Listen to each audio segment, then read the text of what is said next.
Your inner geek wants to come out and play, but where to go? Join Vernon Wells, the ultimate club where you and your fellow geeks can hang out, play games, and just nerd out 24/7. Whether you love RPGs, video games, or are just a major fan of sci-fi and geek culture, Vernon Wells has something for everyone. Let your geek flag fly at Vernon Wells. Sign up today and see for yourself. VNW.club. That's VNW.club. Ladies, gentlemen, geeks of all ages, you are now entering BJ Shea's Geek Nation. Welcome. Yes, welcome to BJ Shea's Geek Nation. I am the Reverend Enfuego. Across from me is Vicky Barcelona. Hey. We've got the show's namesake, BJ Shea. Hello. And running the boards is Joey Dees. Hello. On today's show, we will get comic book recommendations from Scott at Comics Dungeon. BJ will give us his own comic book reviews. We will hear about the evils of the internet from America Online. Oh, boy. Maybe more. And, of course, the Geek Sheet with Vicky B. Vicky, how can people get a hold of us? Your website, BJGeekNation.com. Yeah. It's got blogs, podcasts, and more. And more. One of the things that you can do also is go to iTunes, Apple Podcasts, and leave us a review. Yes. Give us a 5-star. Tell us why you love us. And you can get there by searching for BJ Shea's Geek Nation. Same with Facebook, Twitter, Instagram, and YouTube. Exactly. Give us those reviews, and maybe we'll read them on the air. Oh, you will? Yeah, man. Maybe we'll see what goes on along those lines. Also, because if you say, hey, BJ, stop doing something like that, but also give us the 5-star review, that'll be kind of fun. Oh, yeah? Yeah, sure. Why not? All right, fine. Let's get right into the comic book reviews because, well, it's Wednesday. It's comic book day, and we've got Scott from Comics Dungeon. Scott from Comics Dungeon joins us, and you can find him at comicsdungeon.com or go to the physical store in Seattle. Check it out on all the social media as well. Now, this is a big event happening in Marvel. The last time Jonathan Hickman did something, it was rebooting the universe with Secret Wars, and now it seems like there's being a sort of, is this a soft reboot with the X-Men, or what's going on with this? I would call it a soft reboot. It's a great opportunity for people who haven't read the X-Men in a long time to jump on. I've not been a big X-Men reader basically forever. I probably have read a couple dozen issues, and Hickman's really good about bringing you up to speed and giving you the context for his stories. Mm-hmm. And so yeah, it's a reboot, but a lot of it does. A lot of the more recent events do play in, and he's doing this in 2 different titles. He's got the House of X and the sister title called Powers of 10 or Powers of X, depending on how you want to pronounce it. Oh yeah, all right, that makes sense. yeah, exactly. And it's fascinating because the Powers of 10 is really kind of a history and future story of the mutants.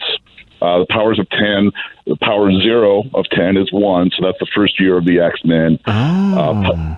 Power of X to the 1 is the current X-Men, and then X to the 2, 10 to the 2nd, and 10 to the 3rd are future storylines that he's building the context in. Wow, it seems quite complicated. Holy cow. Okay, so it is, absolutely. All right. Yeah. Hickman never gives you a real easy read. No. And it is complicated, but he does present it in a way that, if you're mostly sober and mostly paying attention, you'll be able to grasp it. I love that. I just love that right there in terms of you need to be paying attention and also, not be inebriated, and you'll love this. And to be perfectly honest, I think that works really well. The last time, like I said, I mentioned that I got really into Hickman's story was the Secret Wars, when he did he blew up all of the multiverses and then reformed them, and then had the kids from the Fantastic Four and just running out and reshaping the whole multiverses, which is what they're basically just coming back and doing now. And it was an involved story, but at the same point, the payoff was so good. Yeah, no, this one's good, and he's really exploring the X-Men's relationship to the rest of the world.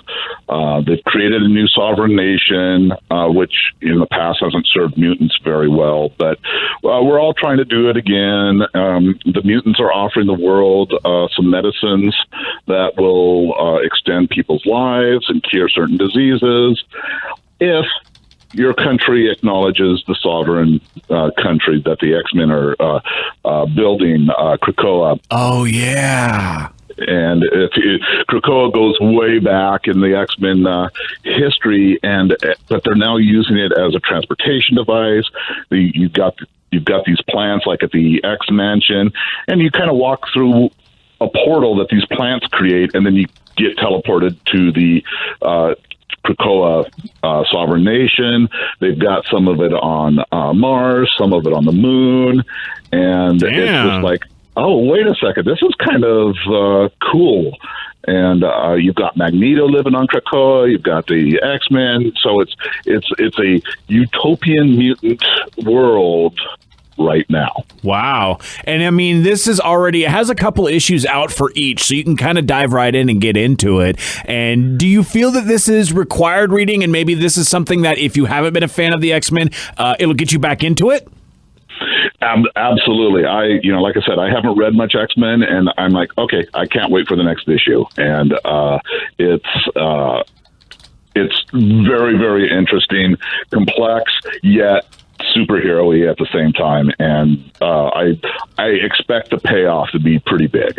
Awesome. I love it. I'm really excited. I'm going to have to pick this up. Usually I get them on Comixology, but one of the things that you should really do is if you go out there, go to your local comic book store and support them with this, and then let them know how much you like it. And then if you do like it, maybe they can suggest to you some other X titles or any other titles from like the vast, universe of all the comics out there. Maybe a place like Comics Dungeon. Thank you so much, Scott. I love it. Again, comicsdungeon.com for all of your needs. Thanks, Rob. Again, thank you so much, Scott. C4C3.org is their charitable thing, but also check out comicsdungeon.com for more information. BJ? Yes, sir. How many comics are you reading? Well, not that many. Maybe between 5 and 10. Okay. I did add a new one, though. Really? Yeah, I did. Wow. They got me, those rascals. Normally, they don't get me. But this time they got you? Whenever they go, oh, hey, let's do a little semi-crossover, but I had to, and boy, it was well worth it. As a matter of fact, I think they would get you with this semi-crossover that I just saw. Really? Yeah, I was reading issue number 12 of Fantastic Four, and really cool issue where the Thing and the Hulk square off, which that has always been the classic battle back in the old school days of Fantastic Four and Marvel was the Thing and the Hulk. The Thing was always considered one of the strongest guys, and then when the Hulk came along, it was obvious that the Hulk was the strongest. Oh yeah, but he and Ben would go back and forth. The Hulk was relatively mindless in those days, whereas Ben Grimm is he has every bit of his personality and brain that he had when he transformed. This was an excellent episode, as it was the honeymoon for Ben and Alicia.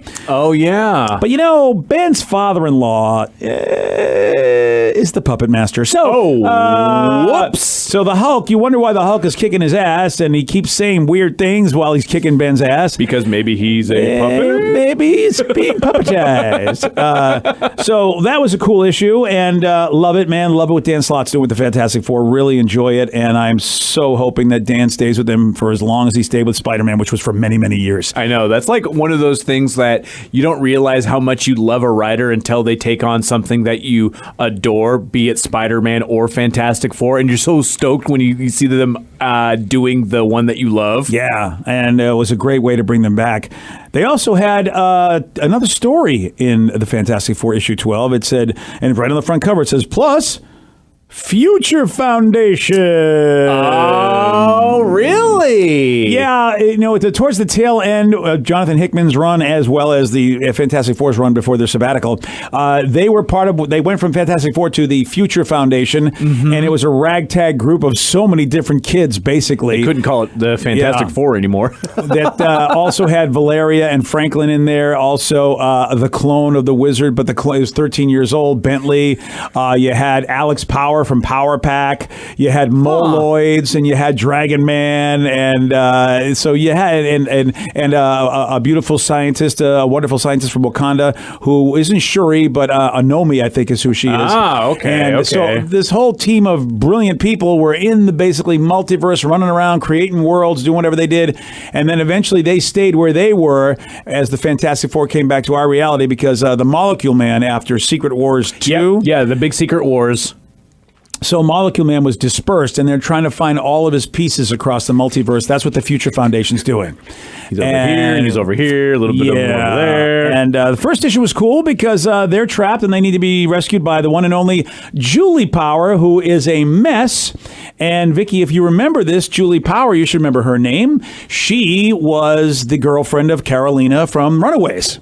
That's who Julie Power is from Power Pack. In the newer one, yeah. Yeah, and so Julie has been dumped, or she dumped Carolina, and so we catch her basically being what it would look like for a 20-something to be really depressed about not having a girlfriend, flunking out of college, and having a life, and she's on her couch smelling like a goat and just pizza stuff all over her. And that's when her brother Alex goes, we need to go back and get my sister to help us get out of this. And so her sister's pissed. So she's pissed, like, couldn't you wait for me to at least wash my hair or something?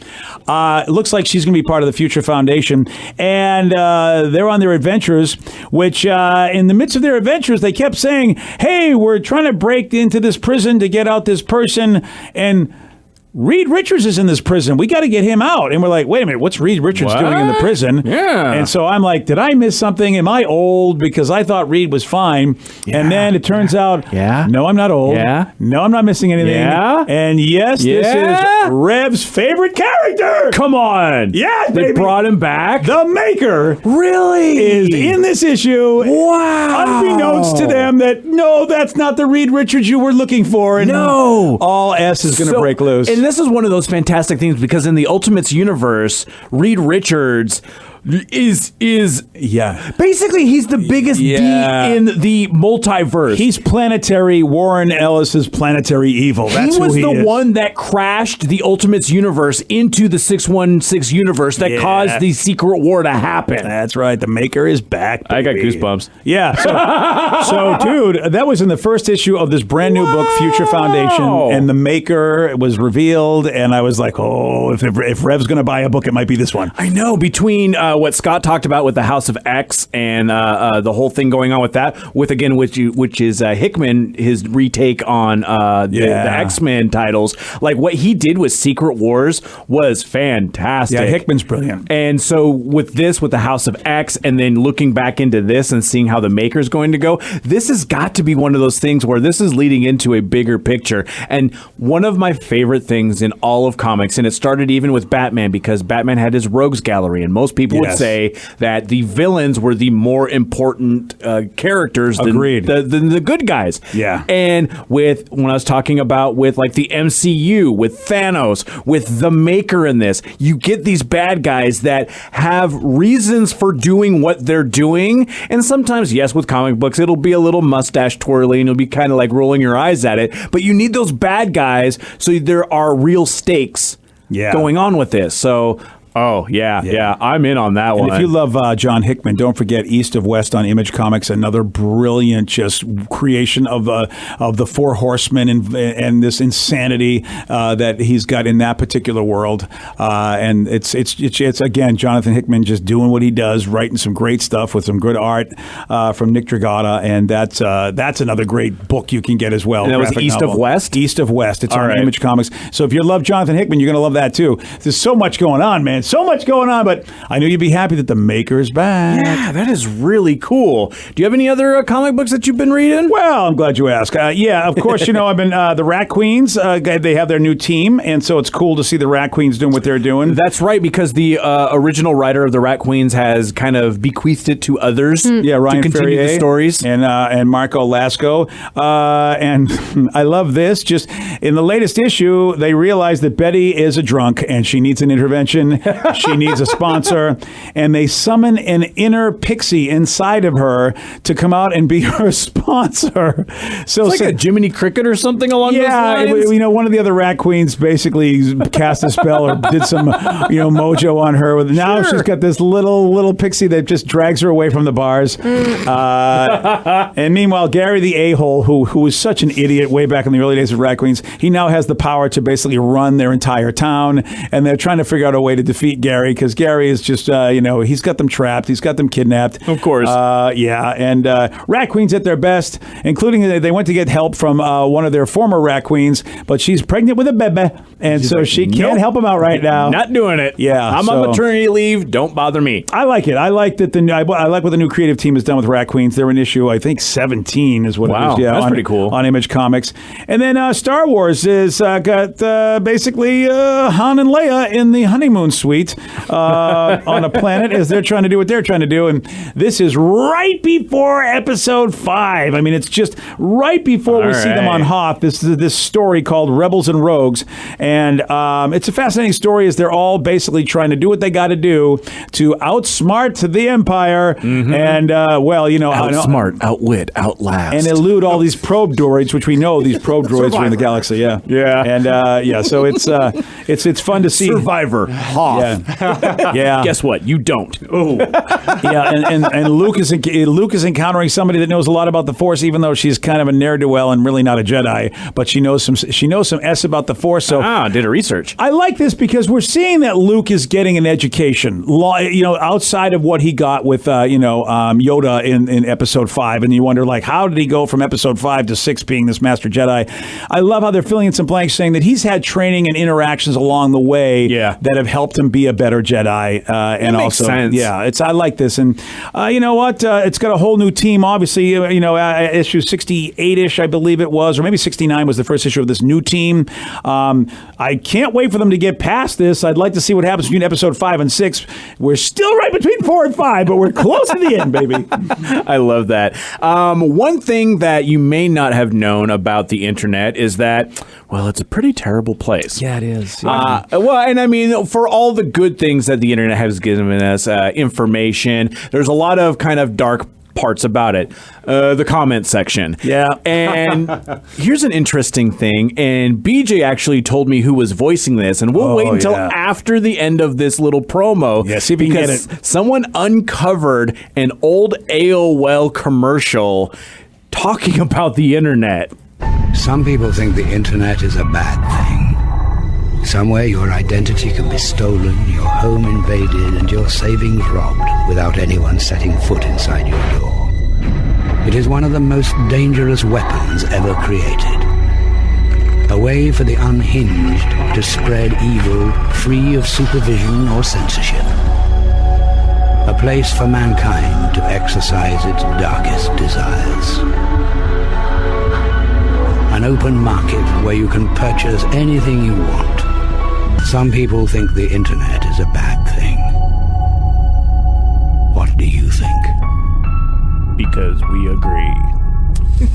Yeah. That was very ominous. Doctor Who fans, do you recognize that voice? Alien fans, do you recognize that voice? Mr. Brooks fans. Oh, okay. All right. Alrighty then. Yeah, there's a deep cut. Don't watch that movie. Yeah. This was you knew it almost right away. His voice is one. I mean, he's the perfect voice for something like that. He's just got an amazing. He had an amazing voice actually, and that was a great actor John Hurt, who we lost a couple of years ago. Yeah. He's a brilliant British actor. He was, and I recognize his voice right off the bat. And he was in Doctor Who as he was the War Doctor. Doctor. Yeah. It was a great. It was basically a movie, if you will, and it was basically showed the time war between the Daleks and the Gallifreyans and the Time Lords, and it was always alluded to the fact when they restarted the series that Christopher Eccleston was just off of something really horrendous.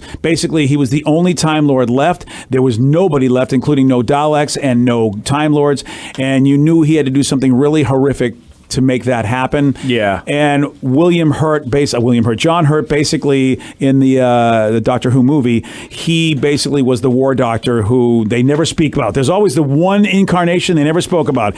It went from the 8th Doctor to the 9th Doctor, and they never said that there was a Doctor in between.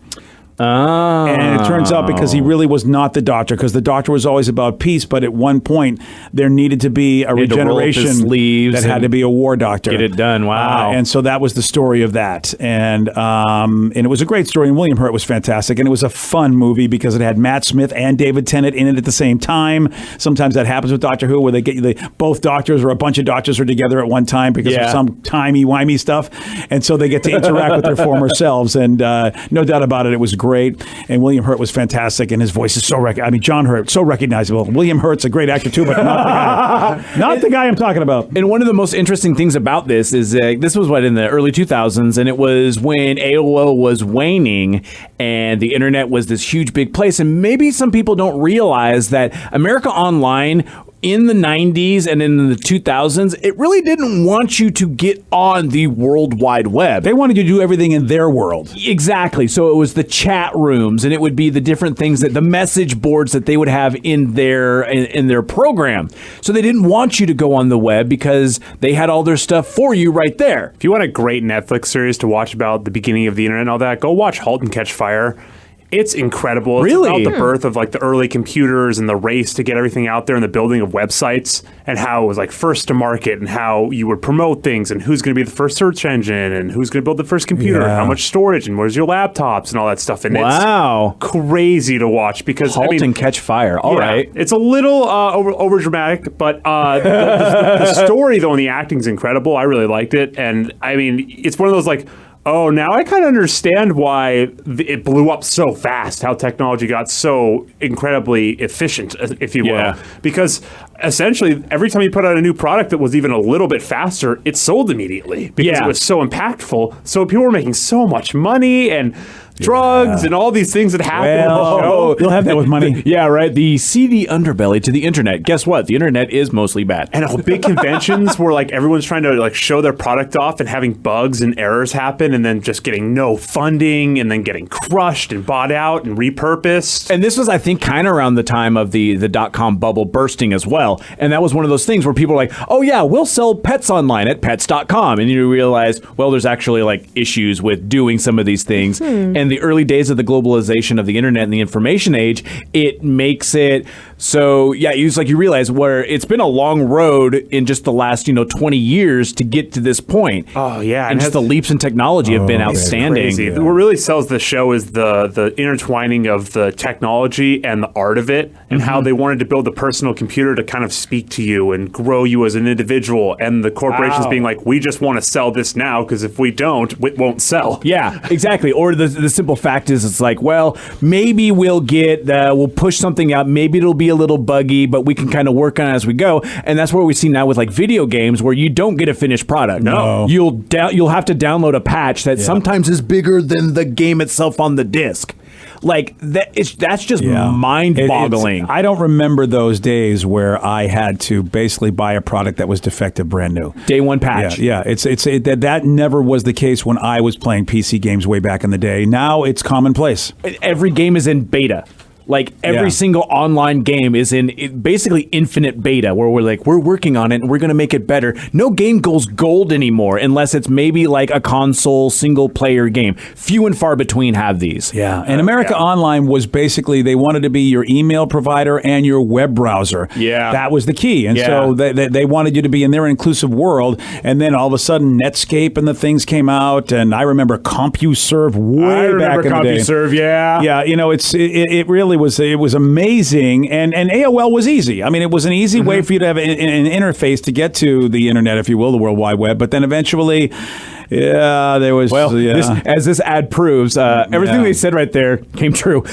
So great. What I really like was his idea that unhinged people could really spread stuff, and that we're seeing today. And a lot, unfortunately, when he said they could spread evil, really what it is unhinged people are spreading their unhinged beliefs, which are misinformation. They're based in also mental illness. I mean, mentally ill people are just basically throwing stuff out there, and that is something that is really true, which is why I always promote mental health awareness, suicide awareness. We do that a lot. I feel like a lot of the ills of today's society could be cleared if we just would address these issues, and at a very young age, so that kids can learn how to deal with emotional pain. And kids can do anything. You can train a kid to do anything. We can see that. There are adults that have grown up with really stupid opinions that they got when they were children, and they just got them because they got them from the gods of their life, their parents. And you look at them and go, this kid's a good kid. He was just told way back in the day, the sky is green, and he's like, all right, mom and dad, I believe you. And now it takes him so long to go, I don't know, I keep looking at that and it looks green to me. That's what green, that color looks green. Well, we can do this, and we can do this pretty well with mental health awareness and being cool. Absolutely. I agree with that. I completely agree with that. And I mean, seriously, just pay attention to what your kids are looking at online. It's hard to do, but it's something that you need to do. Yeah, don't let them download that BJ Shea's Geek Nation podcast. Or at least make sure they leave a 5-star review. Oh, yeah, they should do that. I wonder, are chat rooms still a thing? I don't know. Not really, no. You know what? I remember back in the day, those are fun. If they were, I don't know if any of us would admit it, right? If you guys are, they're just called group messages now. Oh, yeah, you're right. I mean, that's essentially what a chat room was, right? Yeah. You're right. My favorite meme about this, it's like, we don't say BRB anymore because we never leave the internet. That's true. It's true. Well, now, BRT, be right there. Oh, I am there. Well, now it is time for The Geek Sheet with Vicky B. Vicky, dare I ask what's going on in your mind? All right. Well, first, I do want to start off with two memes. Okay, only 2. Mimi. All right. Well, this is actually a tweet from Uno, the game Uno at Real Uno Game. I don't know this game. What is it? What is it about? It's something about numbers. Yahtzee. Yes. No, wrong number game. So that's a roll and write game. They tweeted this out, and it's blowing my mind. They say with the shouty face, you do not need to pull a card until you have a color that matches the discard pile. What? So normally, like, let's say you have a hand and you don't have the color or the number, you draw a card, and normally you just keep drawing until you have something that you can put down. Right. You're not supposed to do that. You're only supposed to draw one card. Yeah, that's how I've always played it. You just draw one card. No, I've always drawn multiple until you get. You had to play. Who made that? So that's not a rule? That's apparently a thing. Now, here's the thing. What? I've most recently played Uno aside from Vicky when we were just killing time waiting for everyone else to show up. We played Uno Attack, which you is only totally different. You only hit the button once, which you may get 1 card, you may get 0, you might get 5. Uno used to have an app on the iPhone on iOS where it would be you could basically it was like Uno with friends, and you could play that, and it would always, and that was how I remember, because you would only draw 1 card if you didn't have anything to play, and it wasn't, and you could play it immediately if it matched the colors or the numbers, so you could kind of get like a free pass if that was. Changes the whole game. It does, because suddenly you don't get like bombarded with like 800 cards because you get screwed. Funny. I always thought that was funny. I can't believe somebody house ruled that, and we just thought that's what it was. The same thing with Monopoly. Free parking is not supposed to mean anything other than just a free space. People added that you'd put money in the middle. That I knew, yeah. Yeah, and that was it's like, that's not how the game's played. And I mean, to be perfectly honest, nobody plays Monopoly correctly anyway. It's not supposed to be a 6-hour slog. Yeah, because I think what you're supposed to do technically when you land on a spot, if you don't want to buy it, then it automatically gets offered up to everybody else. It does? Yeah, Yes. it goes up to auction. The game is supposed to go a lot faster than played anyone that way. plays That it. makes a lot more sense now, because I was like, how could you ever get all 3 properties? Right. Because you're never going to land on all 3. God, I was taught that game wrong. I think the reason why is because that game gets real cutthroat and you lose really fast. And it does too. It's supposed to like mimic like the actual markets out there. Yeah. But everybody wants to be like, well, we're gonna play and it'll be a nice, fun, long time, and then it just goes down to attrition where after 3 hours, everyone just gives up. Yeah. Oh, man. No wonder I don't like Monopoly. Dude, this totally reminds me of this video that's been kind of going around Facebook. It's this poor kid who's crying. He was playing Monopoly, and he's just his face, like I felt so bad for him. And he's upset over Monopoly. Oh my gosh. Where's all your money gone, Donnie? Taxes. 9, 10, 11. Let me fix my houses. Bug, it's okay. It's part of the game. No, it's not. It's not fun. It's not fun to what? It's the worst part of the game. It's what? Taxes. Dude, this kid's breaking down. Yeah, it's not good. Welcome Kid, to the real I was world. gonna say, wait till you get older and you get that first paycheck. You're not gonna be happy. Taxes. And I'm just like, oh. Hard lesson, but he's learned the right lesson. Right? Taxes. All right. I do have another Mimi. Yeah, what's your memes? I lied. Where'd it go? I lost it, guys. Oh. It was a game suggestion. Dang it. All right. Somebody wrote, here is a board game suggestion. Oh. F you, play the games you haven't played in a long time, you a-hole. That would be Vicky to all of us at the BGA, the Board Game Alliance. Yeah, you guys are always playing the new hotness. It's like, what about that other game? Oh, we played it once. We're good. Though I will say this, Josh finally pulled out Pixie Queen, which is a great game, and it looks amazing. And I remember we played it one time, and Josh was like, why are we not playing this? It's a beautiful game. And I look at Josh, why? Look in the mirror and find out why we don't play any other game more than starting once. so many Stop games. buying new games, you stupid butthole. You guys not like have different shelves for like games you liked, games you really liked, and games you know you're not going to get back to? I have now bags of You're right, games Joe, that we I'm not should. playing that I'm going to be donating or getting rid of. But I love what somebody commented. They're like, you're 100% right. Also, F you. Yeah. We should play these games more often. You're right. Do I have time for one quick thing? One quick thing. One quick thing. So apparently, in one way or another, we are getting a Mr. Fantastic. What? What do you mean? I already saw him on The Boys, and he was very perverted. No, that wasn't the same Mr. Fantastic. That was Ezekiel. Oh, yeah. A slight difference. Oh, yeah. Well, I mean, Oh, and he's getting played by Spock.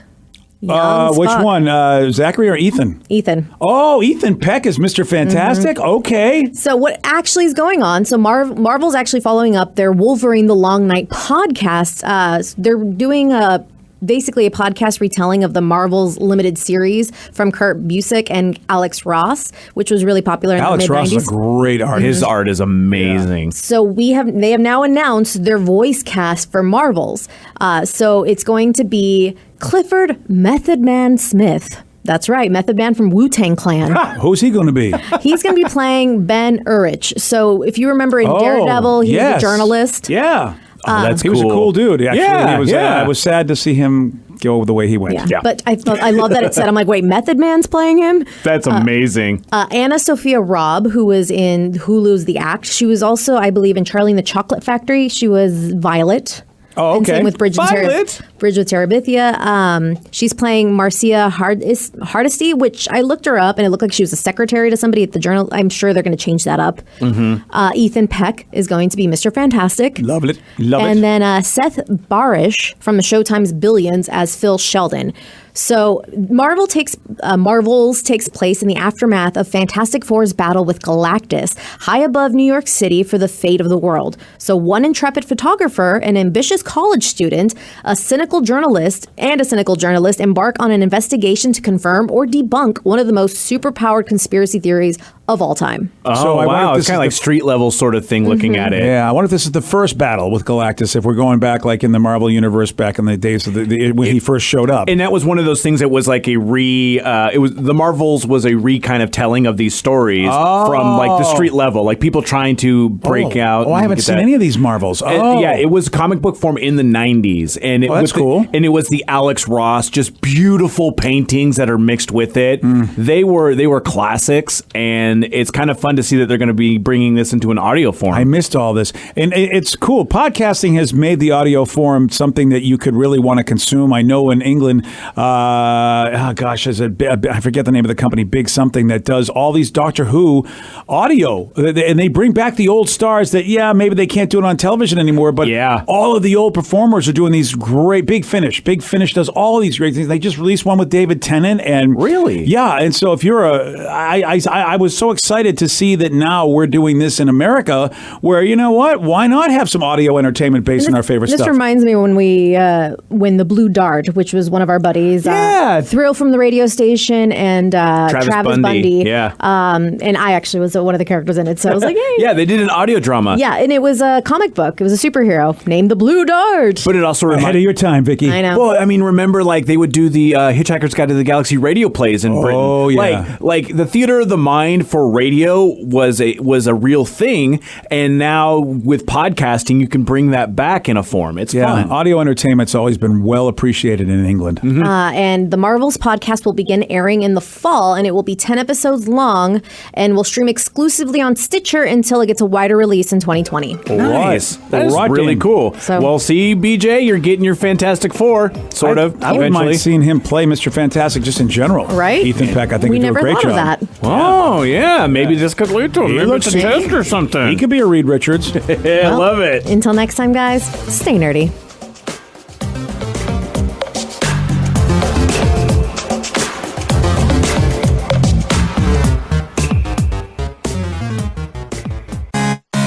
Your inner geek wants to come out and play, but where to go? Join Vernon Wells, the ultimate club where you and your fellow geeks can hang out, play games, and just nerd out 24/7. Whether you love RPGs, video games, or are just a major fan of sci-fi and geek culture, Vernon Wells has something for everyone. Let your geek flag fly at Vernon Wells.